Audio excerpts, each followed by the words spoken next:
When Tiger Woods was growing up, he had posters of Jack Nicklaus on the walls of his bedroom. Commonly understood that he was dreaming about surpassing Nicklaus as the greatest golfer of all time. When Bill Clinton met President John Kennedy in high school, he was so inspired by that encounter that he told people immediately afterwards that he would one day be president of the United States.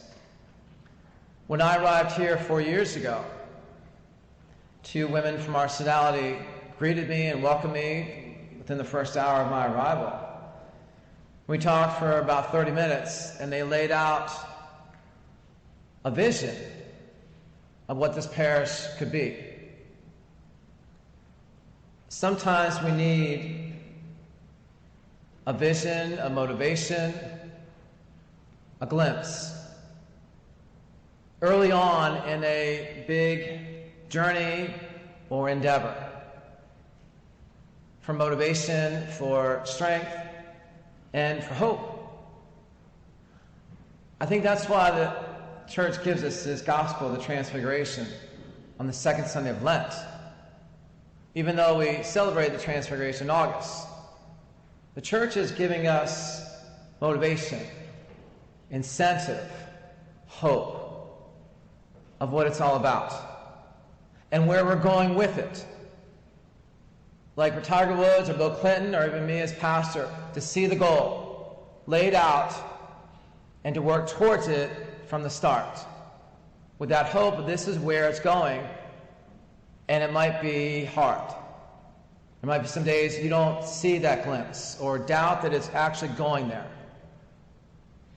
So when you and I start Lent, we might get so focused on the start, we're only 10 days in, and if already we're falling off, we just throw in the towel.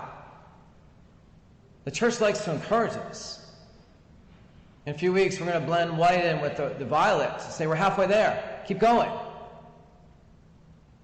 Like runners in a race, especially the first few miles before you hit your stride, there's people aligning the race, cheering you on for encouragement, for support, especially when it gets hard. So in this scene of glory, that's where this is heading, folks. In fact, they're discussing Jesus, Moses, and Elijah, his suffering, his passion, his death, and what's presented is Christ in glory. So as they and the apostles who were there would experience this, as you and I reflect on it, review it every year, it's like a reminder, yes, while suffering with Christ, it's leading to glory with Christ. So we have this vision that is our hope.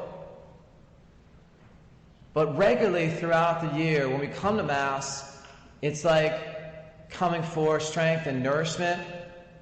Getting back to the runners in the race, they not only get the cheers and encouragement from the crowds, the people on the sides, but they will stop for water and get that nourishment. That's like you and me coming to Mass for the bread of life. As runners in the race of life, some days are good, some miles are harder than others. We're coming for that regular nourishment with the hope of future glory with Christ and of all the saints in heaven.